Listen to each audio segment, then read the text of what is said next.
नमस्कार, उत्तराखंड की खबरों में आपका स्वागत है। मैं हूं आपके साथ आकाश। अब देखते हैं खबरें विस्तार से।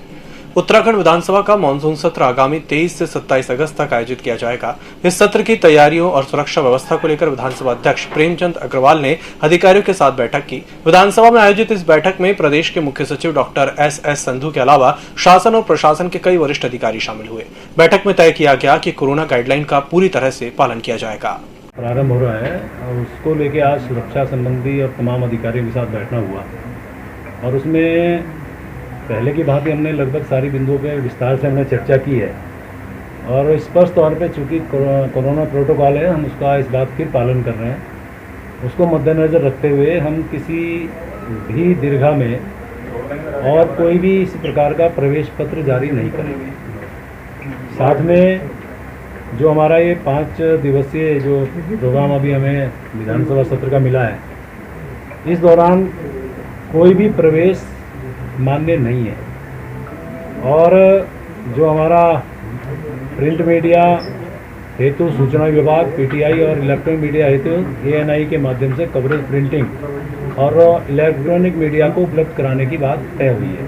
साथ में मेरा व्यक्तिगत तौर पे आग्रह रहा कि हमारे जो मीडिया के बंधु हैं उनको हम जिस प्रकार से कोरोना आज नियंत्रित स्थिति में है, उनको यदि आप लोग सहमति देंगे तो उनमें से कुछ लोगों को हम लोग पत्रकार दीर्घा में अनुमति देने की पे विचार हम लोग कर रहे हैं। 2 दिन का मैंने उनको समय दिया कि उस पर हम लोग क्या निर्णय ले सकते हैं, लेकिन उसमें हमें आपके सहयोग की आवश्यकता होगी क्योंकि आपकी संख्या को देखते हुए उतना बड़ा हमारे पे दर्शक दीर्घा नहीं है। कोरोना प्रोटोकॉल का भी हमें ध्यान रखना है क्योंकि हर बार एक ही विषय आता था कि भाई हमें एंट्री नहीं मिल रही है। फिर बारिश की संभावना है कि बाहर बारिश पे हमारे पत्रकार बंधुओं के साथ बारिश में बैठना खड़े रहना मुझे भी खराब लगेगा। इन बिंदुओं पे भी मैंने वहाँ पे चर्चा की है। मुख्यमंत्री पुष्कर सिंह धामी ने मुख्यमंत्री आवास देहरादून में प्रसिद्ध लोक गायक और गीतकार नरेंद्र सिंह नेगी के जीवन दर्शन, कृतित्व और व्यक्तित्व पर आधारित पुस्तक सृजन से साक्षात्कार का विमोचन किया। इस अवसर पर मुख्यमंत्री ने घोषणा की कि लोक गायक नरेंद्र सिंह नेगी, मोहन उप्रेती, गिरीश तिवारी, गिरदा हीरा सिंह राणा, शमशेर सिंह, जीत सिंह नेगी, चंद्र सिंह राही सहित प्रदेश के अन्य प्रमुख लोक संस्कृति के रचनाकारों, लोक गायकों के जीवन परिचय और रचनाओं का अभिलेखीकरण कर पुस्तक के रूप में प्रकाशित किया जाएगा। यह कार्य सूचना विभाग या संस्कृति विभाग द्वारा किया जाएगा।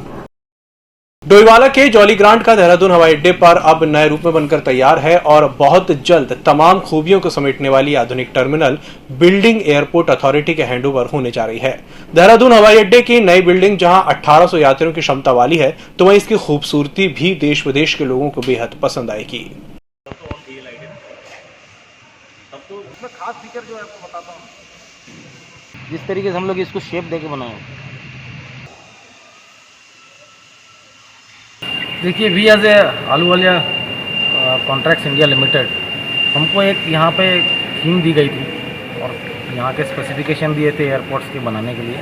और आप देख रहे होंगे कि जो बिल्डिंग बन के तैयार हुई है वो समस्त क्वालिटी के मानक और सेफ्टी के मानक को रखते हुए बहुत ही अच्छी तरीके से बिल्डिंग निकली हुई है। और we committed as a company to deliver such kind of project और a quality product to the client and customer.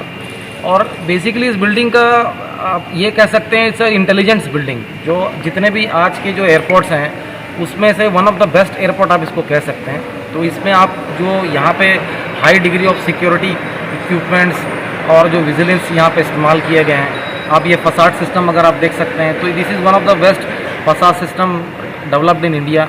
मेरे पीछे आप जो देख रहे हैं ये एक आर्ट वर्क का फॉर्म है जिसमें आप देखें कि उत्तराखंड की संस्कृति को कितनी खूबसूरत तरीके से यहाँ पे दर्शाया गया है। जिसमें आप देखें पीछे चारों धाम आपको दिख रहे हैं, उत्तराखंड की संस्कृति, यहाँ के कल्चर, रीति रिवाज, और आगे आप देख रहे हैं यहाँ कुंभ भी दर्शाया गया है और यहाँ आगे आप स्पोर्ट्स जो होते हैं विंटर उनको भी दर्शाया गया है।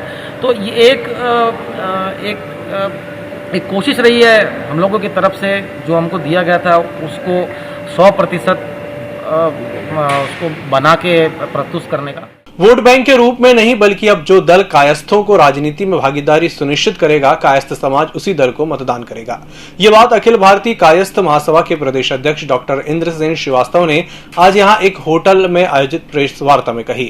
डॉक्टर इंद्रसेन ने कहा कि कायस्थ समाज किसी भी राजनीतिक पार्टी के ना तो वोट बैंक के रूप में होगा और ना ही किसी पार्टी द्वारा उसकी उपेक्षा बर्दाश्त की जाएगी। कायस्थों की दिनों दिन बिगड़ रही स्थिति, सामाजिक स्थिति, राजनीतिक स्थिति पर हिंदुस्तान का कोई भी राजनीतिक दल ध्यान नहीं दे रहा है। वो हमारे वोट को वोट बैंक के रूप में इस्तेमाल करता है, लेकिन समय आने पर वो हमारी उपेक्षा करता है। मैं वर्तमान सरकार के प्रति आपसे कहना चाहता हूँ, भारत सरकार में हमारा कोई प्रतिनिधित्व नहीं है। आज की तारीख में उत्तर प्रदेश की सरकार में एक ऐसा व्यक्तित्व है जो अपने को कायस्थ मानता ही नहीं, लेकिन उसको कोटा भर रखा है। पंचम तल पर एक भी अधिकारी आज की तारीख में कायस्थ नहीं है। 75 जिलों में एक भी एसपी कायस्थ नहीं है, जबकि 20 से 25 जिलों में कायस्थ अधिकारी हुआ करता था, एसपी हुआ करता था। यही हालत जिलाधिकारियों की है। कहीं कोई जिलाधिकारी दिखाई नहीं देता है। 2, 4, 5 हों तो वो हमारी नोटिस में नहीं है। ऐसी स्थिति में कायस्थ महासभा ने ये निर्णय लिया है कि हम आने वाले समय में उसी दल का समर्थन करेंगे जो दल हमको प्रतिनिधित्व देगा, जो दल हमको भागीदारी देगा। रुड़की में करीब 2 दर्जन पार्षदों ने मेयर के खिलाफ तहरीर देकर कार्रवाई की मांग की है। दरअसल बीते दिन 15 अगस्त को लेकर निगम में पार्षद और जिम्मेदार नागरिकों की एक मीटिंग मेयर द्वारा बुलाई गई थी, जिसमें सुझाव को लेकर मेयर और पार्षदों के बीच तानातनी भी हो गई थी। आरोप है कि इसी दौरान मेयर ने फोन करके पार्षदों को पिटवाने के इरादे से कुछ लोगों को वहां बुलवाया। इसी बात से नाराज पार्षदों ने आज रुड़की की सिविल लाइन कोतवाली पुलिस को मेयर के खिलाफ तहरीर देकर कार्रवाई की मांग की है। पुलिसकर्मियों के ग्रेड पे बढ़ाने को लेकर सरकार द्वारा गठित कमेटी की ढुलमुल रवैये के विरोध में आज युवक कांग्रेस मुख्यमंत्री पुष्कर सिंह धामी के द्वारा पूर्व में लिखे गए पत्रों की प्रतियां जलाकर विरोध प्रदर्शन करने पहुंची। इस मौके पर युवक कांग्रेस के प्रदेश उपाध्यक्ष संदीप चमोली ने अगले हाल पर तमाम कार्यकर्ताओं के साथ उन पत्रों को जलाकर अपना विरोध प्रदर्शन किया और पुलिसकर्मियों के ग्रेड पे को तत्काल बढ़ाने की मांग करते हुए सरकार को चेतावनी देते हुए कहा कि यदि सरकार द्वारा गठित कमेटी जल्द निर्णय नहीं लेगी तो युवक कांग्रेस कमेटी के अध्यक्ष शासकीय प्रवक्ता सुबोध उनियाल के आवास के बाहर आमरण अनशन पर बैठेंगे और तब तक नहीं उठेंगे जब तक पुलिसकर्मियों की मांग पूरी नहीं हो जाती। प्रतियां नहीं, मैं आपको ज्ञात करना चाहूँ, ये वो पत्र हैं जो माननीय मुख्यमंत्री जी द्वारा विधायक रहते हुए उनको तब पुलिस की मांग एकदम जायज़ लगती थी। उन्होंने पत्र लिखा तत्कालीन मुख्यमंत्री जी को, तीरथ सिंह रावत जी को, कि पुलिस का वेतनमान सुचारू किया जाए और तत्काल प्रभाव से इसको बढ़ा दिया जाए, जिससे कि उत्तराखंड में कानूनी व्यवस्था सही सुचारू रूप से चलती रहे। लेकिन अब जब वो स्वयं मुख्यमंत्री बने तो उनके द्वारा कमेटी के जो ढकोसला, जो छलावा उत्तराखंड पुलिस के हमारे भाइयों के साथियों के साथ किया जा रहा है, इसका उत्तराखंड यूथ कांग्रेस पुरजोर विरोध करती है। और मैं आपके चैनल के माध्यम से कहना चाहता हूं, अगर तत्काल प्रभाव से पुलिस की ये मांग मानी नहीं गई तो मैं स्वयं जो इस कमेटी के अध्यक्ष सुबोध उनियाल हैं, उनके आवास के आगे अमरण अनशन करूंगा और अमरण अनशन पे तब तक पूरी युवा कांग्रेस बैठी रहेगी जब तक पुलिस की मांग मान ली जाती। देर रात की भारी बारिश के चलते बद्रीनाथ राष्ट्रीय राजमार्ग टंगड़ी के पास मलबा आने से आज सुबह 9:30 तक अवरुद्ध रहा। इस दौरान दोनों तरफ वाहनों की लंबी कतार लग गई। सड़क बंद होने की सूचना तहसील प्रशासन को स्थानीय लोगों ने दी।